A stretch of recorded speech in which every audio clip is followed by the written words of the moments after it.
Ini showroom bukan tempat pengemis. Mau beli mobil atau numpang tidur? Ngemis kok gaya. Loh, kira ini TikTok Live. Seorang pria muda dengan kaos putih dekil, celana penuh noda, dan sandal jepit tipis memasuki showroom mobil mewah di jantung Jakarta. Di tangannya sebuah karung goni usang. Belum sempat ia bicara, ejekan datang bertubi-tubi. Ini showroom bukan tempat pengemis, teriak seseorang. Tapi tak ada yang tahu dia bukan sembarang orang. Ada sesuatu yang besar tersembunyi di balik pakaian lusuhnya. Siapa sebenarnya pria ini? Apa yang ia bawa dalam karungnya? Jika kamu sedang menonton dari kota mana, tulis di komentar ya. Dan jangan lupa like dan subscribe untuk dukung cerita-cerita penuh makna seperti ini. Sekarang duduklah dengan tenang. Tarik napas dalam karena cerita ini akan mengguncang hatimu. Seorang pria muda dengan kaos putih dekil, celana penuh noda dan sandal jepit tipis memasuki showroom mobil mewah di jantung Jakarta. Di tangannya sebuah karung goni usang. Belum sempat ia bicara, ejekan datang bertubi-tubi. Ini showroom bukan tempat pengemis, teriak seseorang. Tapi tak ada yang tahu dia bukan sembarang orang. Ada sesuatu yang besar tersembunyi di balik pakaian lusuhnya. Siapa sebenarnya pria ini? Apa yang ia bawa dalam karungnya? Jika kamu sedang menonton dari kota mana, tulis di komentar ya. Dan jangan lupa like dan subscribe untuk dukung cerita-cerita penuh makna seperti ini. Sekarang duduklah dengan tenang. Tarik napas dalam karena cerita ini akan mengguncang hatimu.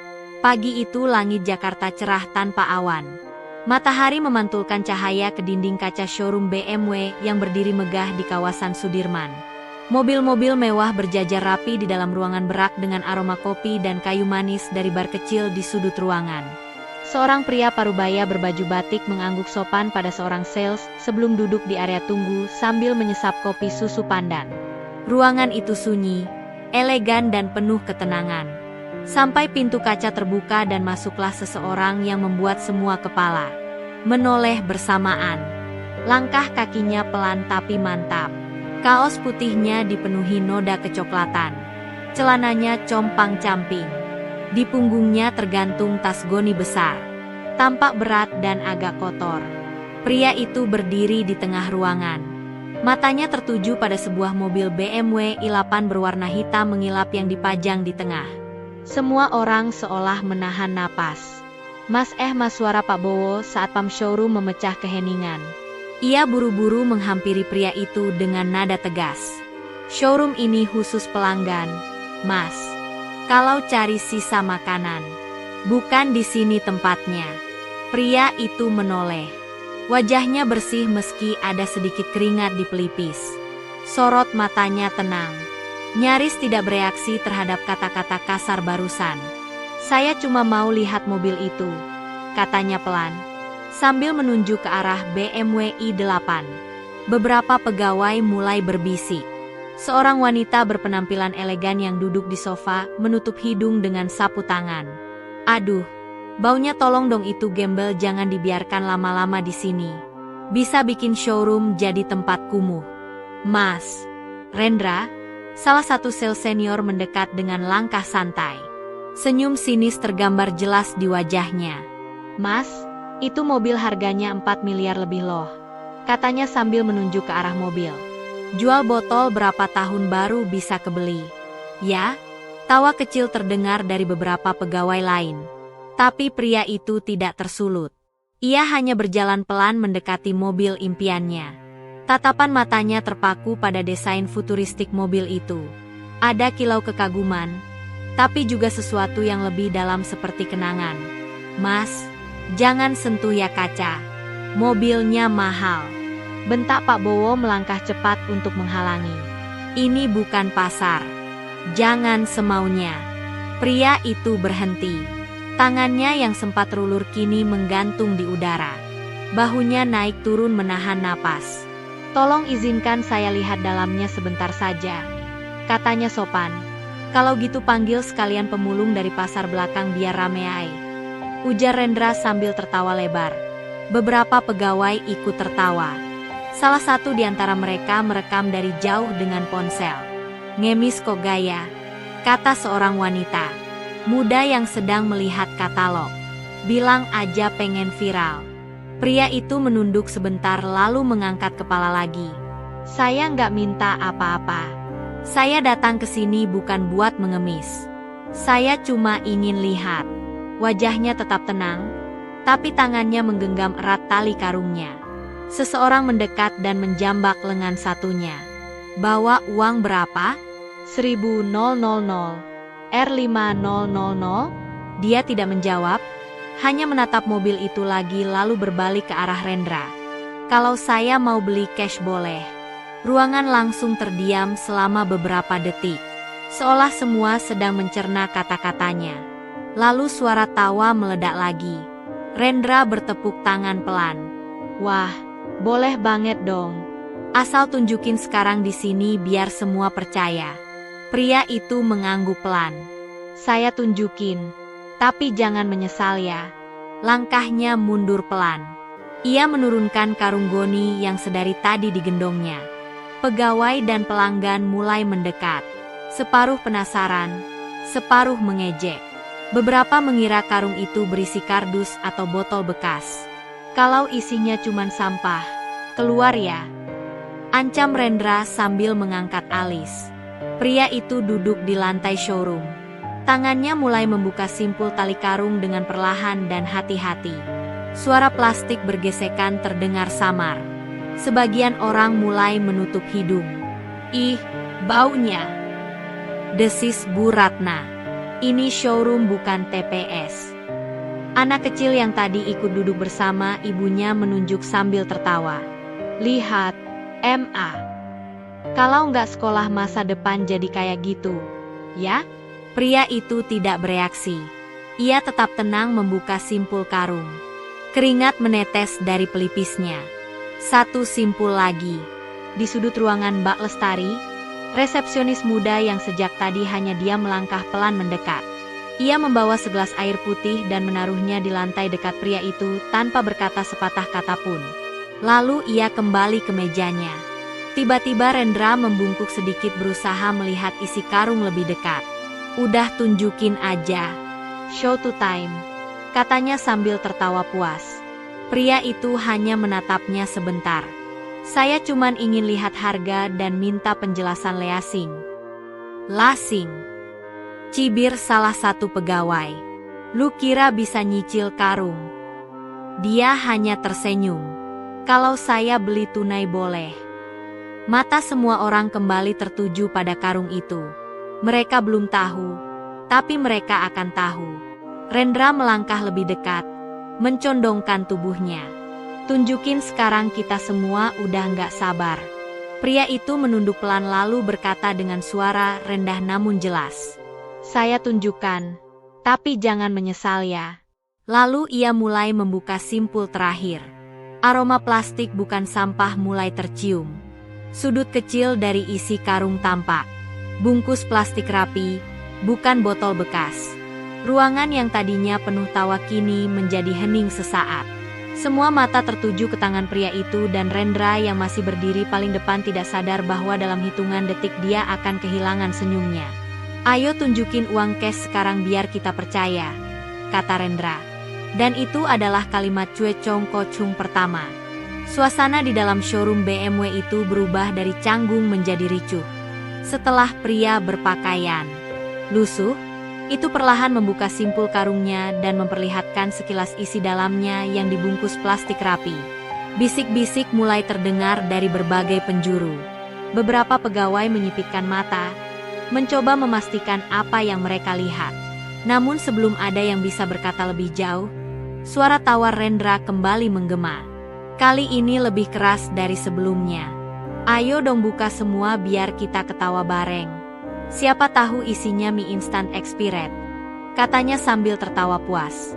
Winda, resepsionis yang berdiri tidak jauh dari meja depan menoleh ke arah Rendra sambil tersenyum geli. "Atau baju bekas buat dijual kiloan," celetuknya. Pria itu yang sejak awal hanya memperkenalkan diri sebagai Dimas tetap duduk di lantai. Santai, menyentuh ujung karungnya dengan gerakan lembut. Ia tidak menjawab ejekan itu.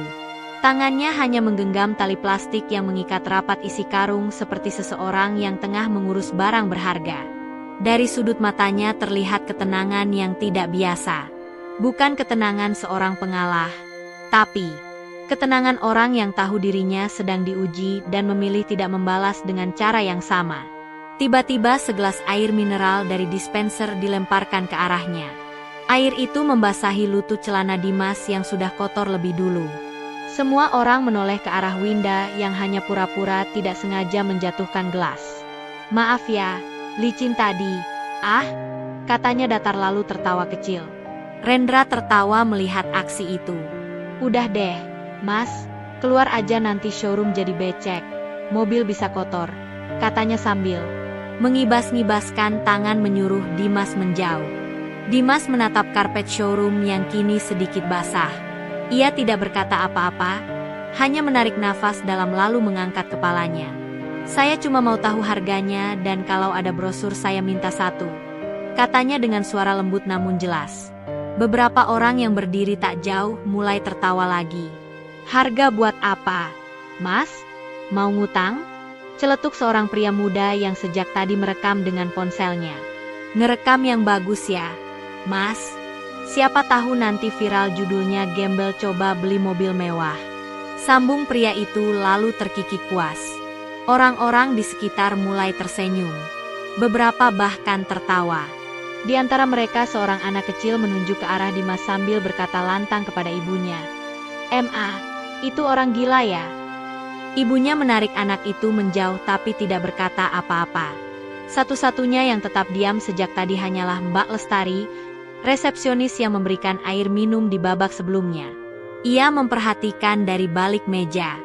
Wajahnya terlihat khawatir. Ia bukan orang yang suka mencampuri urusan orang lain.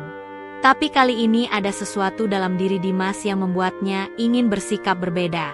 "Mas, saya serius mau beli mobil ini," kata Dimas tiba-tiba masih duduk. "Kalau saya tunjukkan isinya, jangan ada yang bilang saya cari sensasi." "Oh, jangan khawatir," jawab Rendra sambil mendekat.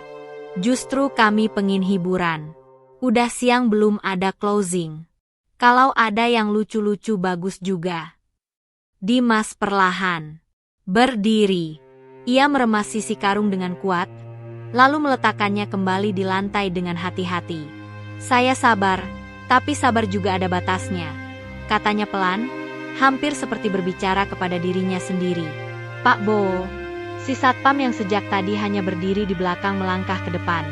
"Mas, mohon maaf, tapi kalau bikin keributan saya punya hak untuk mengeluarkan Anda." "Keributan bukan saya yang mulai," jawab Dimas. Kali ini nadanya sedikit lebih dalam. "Arman," pria muda yang merekam sejak awal tertawa, sambil menunjuk ke Dimas. Gaya kaya yang ngelamar jadi brand ambasador. Padahal sendal aja jebol. Beberapa pegawai tertawa keras mendengarnya. Salah satu pegawai perempuan bahkan bertepuk tangan pelan sambil berkata, "Ini konten banget sih. Upload ke TikTok sekarang juga." Dimas tidak bereaksi. Ia hanya memandangi satu persatu wajah orang-orang yang tertawa itu. Matanya tidak marah, tapi juga tidak kerak tersenyum. Lebih tepatnya sunyi. Seolah semua yang terjadi sudah pernah ia alami dan ia memilih tidak membalas. "Kadang yang kotor bajunya, bersih hatinya," katanya pelan. Kalimat itu membuat ruangan hening untuk sesaat. Lestari yang melihat reaksi itu dari jauh menunduk. Ia tahu betul perasaan di Judge dari penampilan. Pernah suatu kali ketika ia telat pulang shift malam dan mengenakan jaket lusuh di halte bus, orang-orang mengira ia bukan resepsionis kantor, melainkan pembantu rumah tangga. "Ayo dong, buka isi karungnya, kita semua penasaran," seru Winda sambil mendekat. "Tapi kalau isinya kardus, tolong bawa keluar ya. Soalnya showroom ini ada CCTV." Dimas perlahan menarik simpul tali plastik karung dan membuka satu sisi lagi. Kali ini lebih terbuk. Beberapa bundal yang terbungkus plastik bening tampak jelas. Uang. Kertas merah berjajaran rapi terikat dengan karet gelang. Seseorang yang berdiri dekat spontan berkat. Itu R000-an. Mana mungkin asli? Celetuk Rendra cepat. Paling uang mainan. Kalau uang mainan kenapa dibungkus rapi kayak dari ban? Tanya seseorang dengan nada heran. Wajah-wajah yang tadi penuh ejekan kini berubah menjadi tanda tanya. Arman berhenti merekam. Bu Ratna melangkah mundur setengah langkah. Pak Bowo menatap karung itu lalu ke arah wajah Dimas. Dimas menutup kembali karungnya, tidak memperlihatkan lebih banyak. Saya bisa hitung semuanya di sini kalau perlu, katanya tenang. Mas, kata Rendra. Suaranya kini sedikit berubah. Kalau memang beneran uang asli, saya minta maaf tadi bercanda. Dimas hanya menatapnya sebentar, tidak menjawab. Lalu ia melangkah perlahan ke arah mobil BMW i8. Tangannya menyentuh bodi mobil yang licin. Ia membungkuk sedikit melihat bagian dalam mobil. Saya suka warnanya, bisiknya pelan. Beberapa pegawai menahan napas. Tidak ada yang berani berbicara keras. Entah kenapa suasana yang tadi penuh ejekan kini seperti tertahan. Silakan Om Gembel, kata Rendra dengan nada mengejek. Berusaha mempertahankan kontrol situasi. Mau coba duduk juga boleh. Dimas membuka pintu mobil, duduk perlahan di kursi kemudi. Ia tidak bertanya, tidak minta izin. Ia hanya melakukan, duduk, diam, dan menghela napas. Nyaman sekali, ucapnya. Paling nggak tahu cara nyalain mesinnya, bisik salah satu pegawai kepada rekannya. Tapi tidak ada yang tahu, ada yang tertawa. Dimas menoleh perlahan. Kalau saya serius, boleh nggak saya beli sekarang? Semua kembali tertawa, tapi tawa mereka terdengar palsu. Tidak selepas tadi, Rendra mencoba kembali menguasai situasi. Syaratnya satu, tunjukin uang cash sekarang biar kita percaya. Dimas mengangguk pelan. Saya tunjukkan, tapi jangan menyesal, ya? Dan tepat di detik itu, tawa yang tersisa perlahan menghilang. Berganti dengan rasa penasaran yang menusuk. Karena tidak ada yang menyangka karung tua itu akan menjadi pintu menuju kenyataan yang tak bisa mereka sangka lagi. Ruangan showroom kembali tegang. Semua yang tadinya menertawakan kini mendekat tanpa suara. Di antara mereka beberapa mencoba menyembunyikan rasa penasaran dengan pura-pura bersikap santai. Tapi mata mereka tak lepas dari tangan Dimas yang perlahan kembali duduk dan membuka simpul besar terakhir pada karung goni. Usangnya. Tak ada lagi gelak tawa seperti tadi. Bahkan Rendra pun kini tak lagi tersenyum. Ia berdiri kaku, menelan ludah dalam diam. Sementara itu, Mbak Lestari berdiri tak jauh di belakang.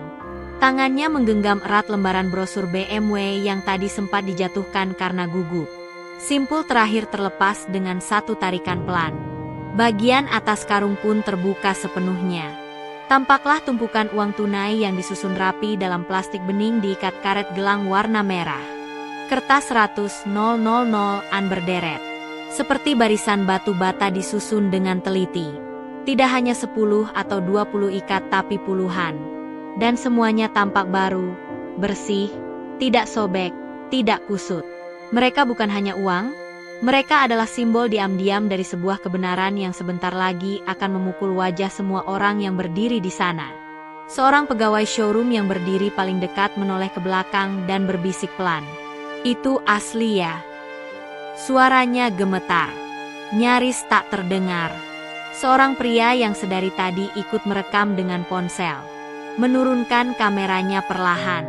Wajahnya bingung. Serius itu duit beneran? Tanya dia kepada rekannya.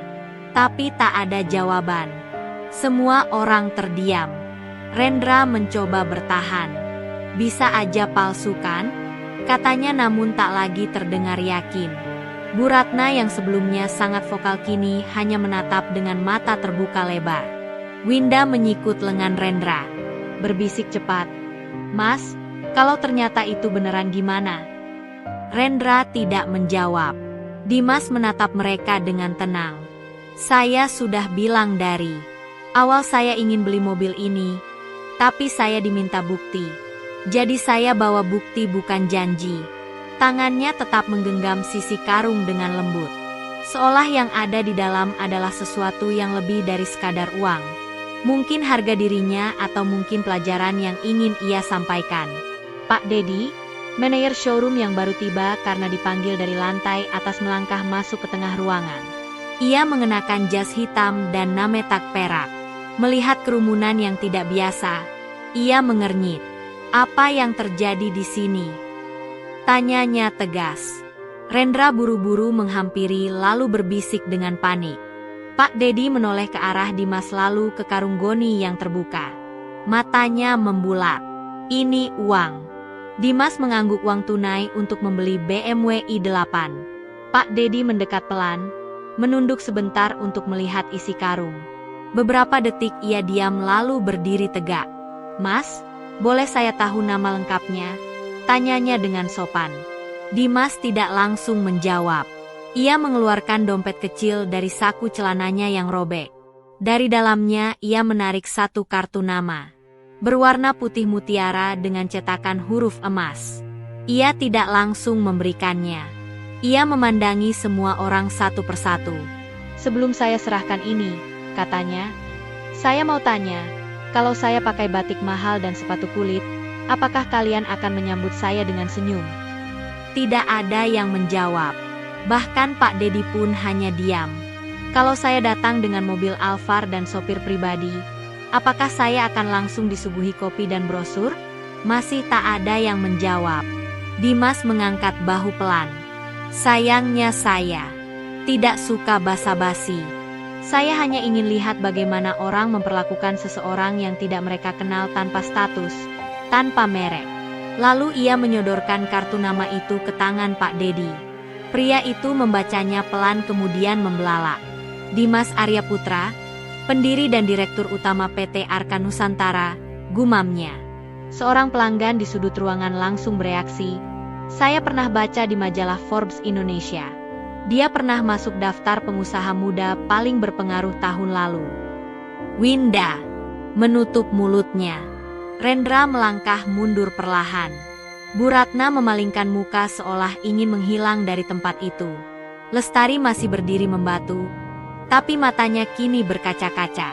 Ia tampak benar-benar terpukul bukan karena marah, tapi karena malu. Dimas mengambil satu langkah maju. Saya tidak datang untuk menghinakan siapapun. Saya tidak sedang menguji showroom ini karena saya ingin balas dendam. Saya hanya ingin tahu apakah tempat ini hanya menyambut orang kaya atau menyambut manusia. Pak Dedi membuka mulut lalu menutupnya kembali. Tak ada yang bisa ia katakan. Dan dari semua yang saya temui di sini, lanjut Dimas menatap Lestari. Hanya satu orang yang tidak menilai saya dari baju dan karung saya. Hanya satu yang memberikan segelas air bukan tatapan jijik. Lestari menunduk. Air matanya jatuh diam-diam. Dimas tersenyum kecil. Terima kasih. Kebaikan kecilmu jauh lebih besar dari ejekan siapapun. Rendra akhirnya mencoba berkata suaranya nyaris. Tidak terdengar. Maaf, Pak Dimas. Saya sungguh tidak tahu siapa Anda. Tidak perlu tahu siapa tahu. Siapa saya? Jawab Dimas pelan. Cukup tahu betul cara. Cukup tahu cara memperlakukan orang. Pak Dedi melangkah maju lagi. Kami benar-benar minta maaf. Kami akan perbaiki semua ini. Kami akan siapkan ruang VIP untuk Mas. Maksud saya, Pak Dimas. Tapi Dimas menggeleng. Tidak perlu ruangan khusus. Saya ingin menyelesaikan semuanya di sini, di depan semua orang. Lalu ia berjongkok kembali menyusun ulang tumpukan uang dengan cepat dan teratur. Semua mata mengikutinya dan tidak satu suara terdengar selain suara plastik berdesir. Kalau perlu saya bisa mulai menghitung di sini, katanya. Tapi pastikan tidak ada yang merekam diam-diam karena apa yang kalian rekam hari ini bisa jadi pelajaran seumur hidup. Dan ketika tumpukan uang itu sudah mengisi lantai showroom hampir menutupi karpet di depan BMW i8, suasana benar-benar berubah. Tak ada lagi canda, tak ada tawa, tak ada satupun yang berani menatap mata Dimas secara langsung. Lalu ia berdiri tinggi, tegap, memandang semua yang hadir dengan tenang. Kalau kalian masih penasaran, pernah tahu siapa yang sedang kita hina hari ini? Bisa jadi orang itu adalah orang yang akan menentukan nasib kita besok. Dan ketika kalimat itu meluncur, semua terasa membeku. Karena tak ada lagi alasan, tak ada lagi pembelaan. Yang tersisa hanya rasa malu, rasa bersalah, dan kesadaran bahwa hari ini mereka semua diuji dan gagal. Lalu Dimas kembali ke mobil BMW i8, membuka pintu dengan tenang dan duduk sekali lagi di balik kemudi. Ia menatap ke arah luar jendela showroom di mana matahari senja mulai tenggelam di balik gedung-gedung tinggi Jakarta, dan ia berkata dengan lembut hampir seperti bicara kepada dirinya sendiri. Kalau saya serius, boleh nggak saya beli sekarang? Di tengah showroom yang kini dipenuhi dengan keheningan yang berat, suara lembut Dimas yang terucap dari dalam BMW i8 terdengar seperti palu terakhir yang memecah semua keraguan. Kalau saya serius, boleh nggak saya beli sekarang? Pertanyaan itu terdengar sederhana, bahkan hampir seperti basa. Tapi dalam situasi ini, kata-kata itu jatuh seperti batu ke permukaan kaca dan semua yang mendengarnya merasa retak di dalam. Pak Dedi berdiri kaku, mencoba mengatur napasnya sebelum menjawab. Tentu boleh, Pak Dimas. Kami siap memproses pembelian kapan saja Bapak mau. Dimas keluar dari mobil perlahan menutup pintunya dengan hati-hati. Ia memandang seluruh ruangan yang kini dipenuhi wajah-wajah yang sebelumnya mencibir kini tertunduk malu. Ia tidak bicara dengan nada marah, tidak pula dengan tinggi suara. Justru ketenangan dalam ucapannya yang membuat semua terasa lebih menyesakkan. Saya tidak datang ke sini untuk menguji siapa-siapa, ucapnya. Tapi kadang hidup membawa kita ke tempat-tempat di mana kebenaran perlu disingkap. Bahkan kalau itu harus membuat orang tidak nyaman. Lelaki muda yang sejak tadi merekam diam-diam dengan ponsel menurunkan kameranya. Wajahnya terlihat bingung antara takut dan kagum. Ia mendekati Rendra dan berbisik. Gue kayaknya pernah lihat dia deh di TV atau TikTok, gitu. Rendra tidak menjawab. Keringat menetes dari pelipisnya. Ia menyeka dengan punggung tangan lalu menunduk dalam. Untuk pertama kalinya dalam bertahun-tahun bekerja di showroom, ia merasa seperti anak kecil yang baru saja dihukum di depan kelas. Dimas berjalan menuju bagian depan showroom, tempat berkas-berkas transaksi biasanya diproses. Tangannya membawa kembali satu bundel besar uang dari dalam karung goni yang sudah tidak dianggap lucu lagi. Ia meletakkannya di atas meja panjang yang biasa dipakai staf untuk menyusun katalog. Saya ingin membayar tunai di sini di depan semua orang, katanya sambil memandangi mata Pak Dedi. Winda yang sedari tadi berdiri diam di belakang resepsionis akhirnya bicara. Meski suaranya hampir tak terdengar. Pak, kami benar-benar minta maaf. Dimas menoleh padanya. Saya terima permintaan maafmu. Tapi ingat, minta maaf saja tidak cukup kalau tidak ada perubahan. Ia menatap Winda beberapa detik lalu kembali memandang ke arah Rendra. Mas Rendra, ucap Dimas pelan. Rendra terperanjat. Ia mendongak perlahan, matanya merah. Saya sungguh minta maaf, Pak. Saya salah, saya bodoh, saya nggak tahu, ucapnya terbata-bata. Dimas tidak menanggapi langsung. Ia hanya berkata, bukan karena kalian tidak tahu saya siapa, maka saya merasa berhak marah. Tapi karena kalian merasa berhak mempermalukan siapapun yang kalian anggap bukan siapa-siapa. Seketika seluruh ruangan kembali sunyi. Bahkan pelanggan yang tersisa pun hanya bisa diam membisu.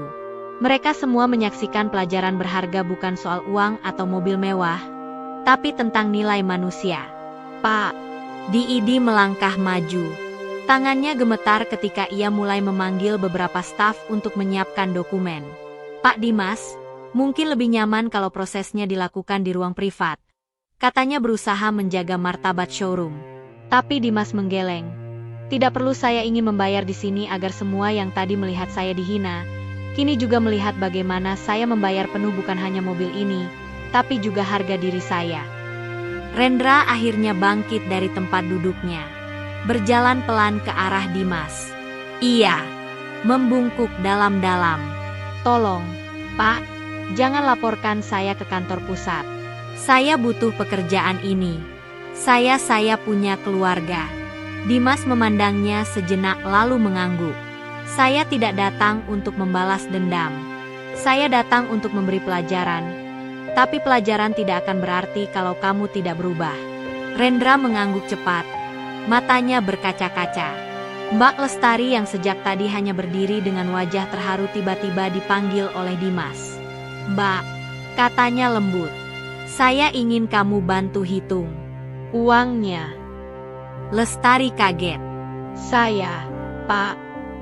Dimas tersenyum. Iya, karena kamu satu-satunya yang tidak menilai saya dari penampilan. Lestari berjalan maju perlahan lalu duduk di depan tumpukan uang. Tangannya gemetar ketika mulai membuka plastik, mengikat uang. Semua pegawai showroom yang lain berdiri membentuk lingkaran, menyaksikan tanpa berani bersuara. Beberapa bundel dihitung dan jumlahnya mulai terlihat. Sudah lebih dari 2 miliar dan itu baru dari 1 karung. Masih ada 2 karung lagi di luar mobil, kata Dimas santai. Solah yang ia bicarakan hanyalah keranjang sayur. Reaksi semua orang di ruangan itu seperti tersengat listrik. Seorang pelanggan yang berdiri dekat pintu berbisik pada temannya, "Ini bukan orang biasa, Ikosa. Ini orang besar." Pak Dedi menatap tumpukan uang di atas meja. Keringat membasahi kerah bajunya. Ia mendekat dan berkata pelan, "Kalau semuanya asli, ini transaksi tunai terbesar yang pernah kami terima dan juga pelajaran terbesar yang pernah kalian alami."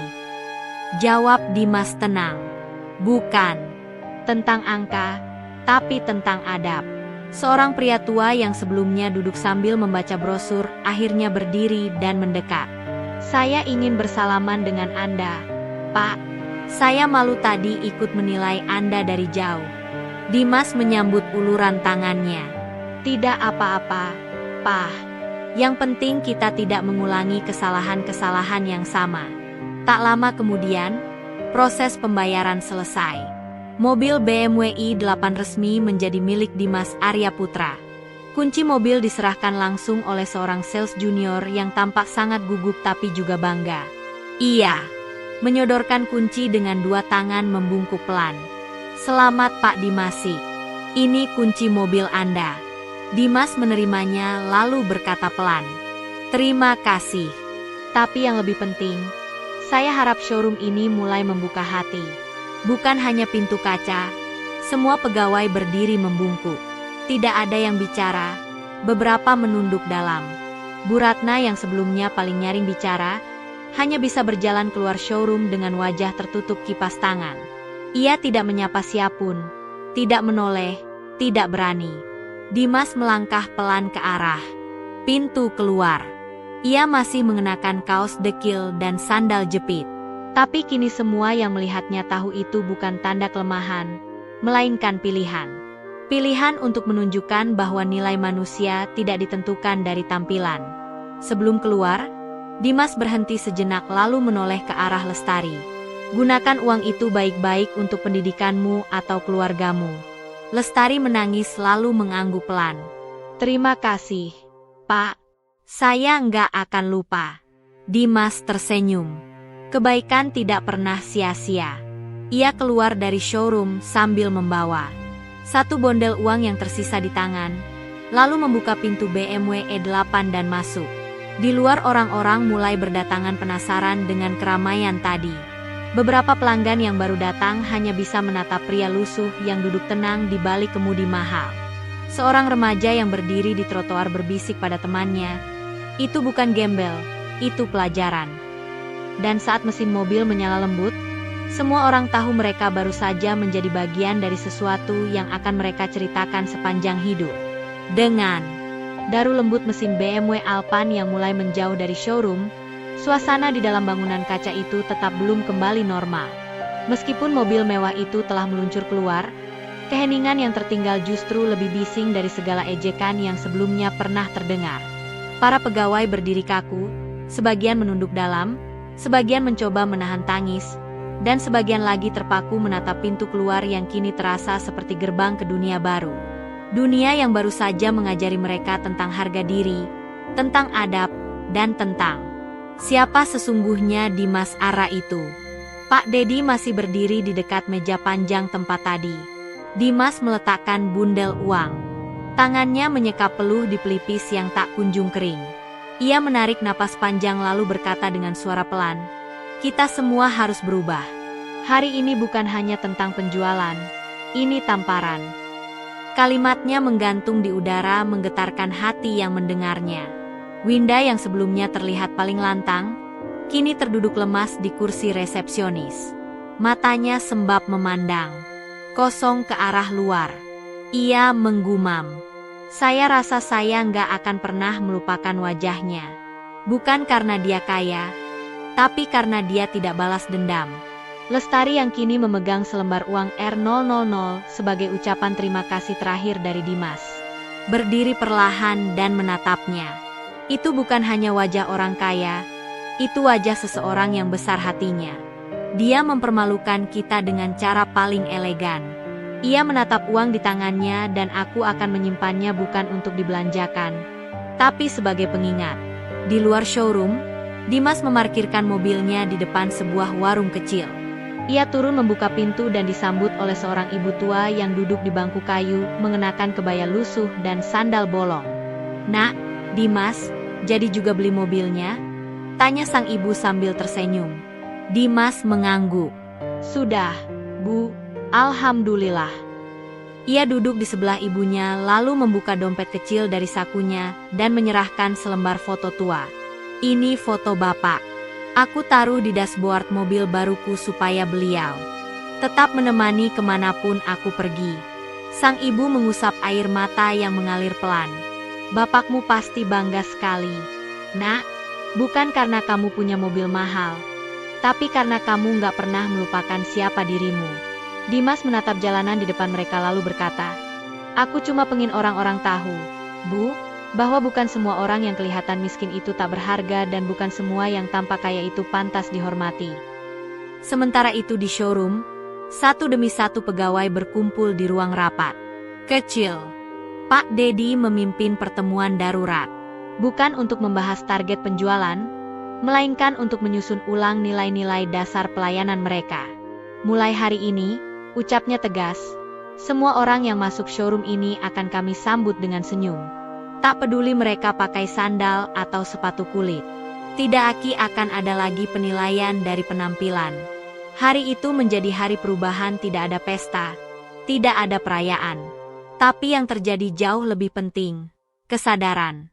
Kesadaran bahwa nilai manusia tidak bisa diukur dari baju yang mereka pakai atau cara mereka membawa diri. Bahwa seringkali yang paling berharga justru tersembunyi di balik yang paling sederhana." Sore harinya, sebuah video pendek tersebar di media sosial. Video itu direkam diam-diam oleh seorang pegawai magang. Menampilkan detik-detik ketika Dimas membuka karung goni dan menunjukkan uang tunai. Dalam beberapa jam, video itu menjadi viral. Judulnya, "Gembel beli BMW pakai karung goni, ternyata bos besar." Komentar pun membanjiri. "Pelajaran hidup hari ini. Saya nangis nontonnya. Semoga semua showroom belajar dari ini." Di salah satu kafe di daerah Kemang, sekelompok anak muda sedang menonton. Video tersebut di ponsel sambil menyeruput kopi susu. Salah satu dari mereka bertanya, "Menurut lo itu beneran atau settingan?" Temannya menjawab sambil menatap layar, "Kalaupun settingan, gue tetap belajar sesuatu. Jangan pernah remehkan siapapun." Sementara itu, di rumah kontrakan kecil tempat Dimas tinggal bersama ibunya, suasana justru tenang. Dimas sedang menyuapi ibunya makan malam. Nasi hangat, sayur bening, dan tempe goreng. Tak ada makanan mahal, tak ada kursi mewah, tapi suasananya hangat, penuh cinta. "Nak," ujar sang ibu, "aku bangga padamu, tapi jangan lupa, jangan sampai harta membuatmu lupa siapa dirimu." Dimas tersenyum. "Tenang, Bu. Saya tidak beli mobil untuk pamer. Saya beli supaya orang-orang tidak lagi mudah meremehkan sesama. Langit malam mulai turun perlahan. Lampu-lampu jalan menyala satu persatu. Mobil BMW i8 itu terparkir di depan rumah kontrakan yang sederhana, membuat orang-orang yang melintas melirik penuh rasa ingin tahu. Tapi bagi Dimas, mobil itu hanyalah alat. Nilai sejatinya tetap ada dalam hatinya. Nilai yang diajarkan oleh hidup dan oleh ayahnya yang telah lama pergi. Cerita ini bukan tentang kemewahan, bukan pula tentang balas dendam. Ini adalah cerita tentang martabat, tentang bagaimana seorang pria dengan karung goni mengajarkan ratusan orang dan kini jutaan penonton bahwa kebaikan, ketulusan, dan harga diri jauh lebih berkilau daripada cat mengilap sebuah mobil mewah. Dan sebelum malam benar-benar menutup hari, Dimas berdiri di depan pintu rumahnya, menatap langit dan berbisik. Semoga hari ini tidak hanya mengubah mereka, tapi juga menguatkanku untuk tetap rendah hati di tengah segala yang tinggi. Karena kadang orang yang paling sederhana menyimpan kekayaan yang tak terlihat dan orang yang kamu remehkan hari ini bisa jadi orang yang kamu hormati esok hari. Kadang yang paling membekas dalam hidup kita bukanlah kejadian luar biasa, melainkan pertemuan sederhana yang mengubah cara kita memandang dunia. Seperti Dimas, lelaki muda dengan karung goni di tangan yang dalam diam telah menyentuh hati begitu banyak orang. Hanya dengan satu tindakan yang penuh makna. Ia tak berteriak, tak mengutuk, hanya menunjukkan siapa dirinya sesungguhnya dengan cara yang paling berkelas, rendah hati. Dari cerita ini kita belajar bahwa harga diri tidak bisa diukur dari sandal yang kita pakai, pakaian yang kita kenakan, atau cara orang lain memandang. Nilai sejati seseorang terletak pada pilihan sikapnya. Apakah ia tetap menghormati bahkan ketika tak dihormati? Apakah ia tetap tulus, bahkan ketika diperlakukan tidak adil? Seperti kata pepatah, jangan menilai buku dari sampulnya. Karena mungkin di balik halaman yang kusam tersembunyi kisah yang tak ternilai. Kehidupan seringkali mempertemukan kita dengan orang-orang yang tampak biasa, namun sesungguhnya luar biasa. Sama seperti sebuah kursi kosong di pojok warung kopi yang diam-diam menyimpan cerita paling berharga dari seseorang yang nyaris tak terlihat. Hari ini mungkin kita pernah melewatkan seseorang yang sedang menahan luka, menyimpan mimpi, atau membawa keajaiban dalam diamnya. Maka mari luangkan sejenak waktu untuk memperlambat langkah untuk melihat lebih dalam, bukan hanya lebih cepat. Dan jika kisah ini menyentuhmu, bagikanlah. Karena bisa jadi kamu sedang menyampaikan satu pelajaran berharga bagi seseorang yang sedang membutuhkan cahaya dalam gelapnya hari. Setelah semua administrasi pembelian mobil selesai, Tegar bersiap pergi. Ia tak membawa sopir, tak menelpon asistennya. Ia sendiri yang mengemudikan mobil barunya. Setelah menaruh karung goni ke bagasi, seolah itu tas terpenting dalam hidupnya. Jangan buang karung ini, ya. Ini saksi perjalanan saya dari titik nol, katanya sambil tersenyum. Para staf showroom berkumpul di pintu keluar. Mereka tak lagi melihat Tegar sebagai pengunjung mencurigakan, tapi sebagai guru kehidupan. Reno, Ibu Agnes, Risa, dan yang lainnya berdiri dengan hormat, bahkan menunduk saat Tegar melewati mereka. Bukan karena ia kaya, tapi karena ia meninggalkan bekas di hati mereka. Sebelum pergi, Tegar menoleh dan berkata pelan, "Terima kasih untuk pelajarannya hari ini. Saya pun belajar banyak, bahwa tidak semua orang jahat karena niat, kadang karena kebiasaan yang tak pernah dipertanyakan." Kalimat itu menusuk halus. Ia tidak menyalahkan. Ia memaafkan, bahkan memberi ruang bagi perubahan. Reno menahan tangis, lalu berteriak, "Pak Tegar, bolehkah kami mengunjungi yayasan Bapak suatu hari nanti?" Tegar menoleh dan tersenyum. "Pintu kami selalu terbuka, selama kalian datang bukan sebagai tamu, tapi sebagai sahabat." Mobil itu pun perlahan melaju keluar dari showroom. Siluet Tegar terlihat dari balik kaca depan. Pria sederhana dengan keteguhan luar biasa. Setelah ia pergi, keheningan menyelimuti ruangan. Risa kemudian berbisik, "Lucu ya, hari ini kita tidak kehilangan uang, tapi rasanya seperti kehilangan sesuatu." Ibu Agnes mengangguk. Kita kehilangan prasangka buruk, dan semoga itu hilang untuk selamanya.